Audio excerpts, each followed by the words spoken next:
Hello foodies and welcome back to Taj Kitchen. Today we're diving into the flavors of Bangalore with a lip-smacking recipe. Bangalore style veal kebab.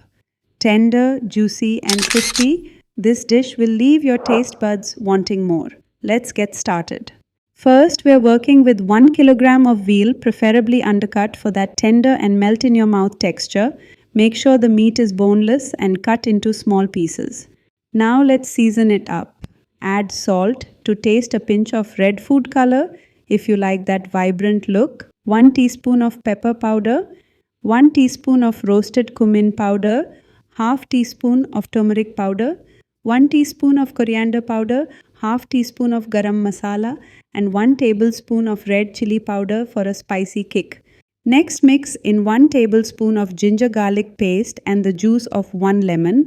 Combine everything well, making sure each piece is evenly coated. Let this marinate for 20 minutes, allowing the flavors to penetrate deeply. This is when we turn up the flavor even more. Add 1 tablespoon of red chili sauce, 2 tablespoons of Maida and 2 tablespoons of corn flour. Mix everything thoroughly until the pieces are well coated with the spice mix.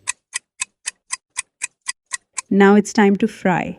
Heat oil in a pan and deep fry the pieces in small batches until they're juicy on the inside and beautifully crispy on the outside.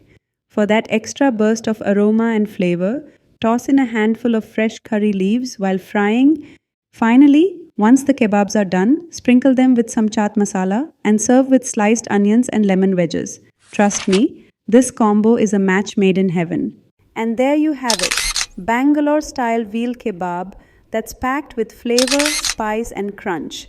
Perfect as a snack or a party starter, it's sure to impress. If you enjoyed this recipe, don't forget to like, share and subscribe for more delicious food adventures. Until next time, happy cooking!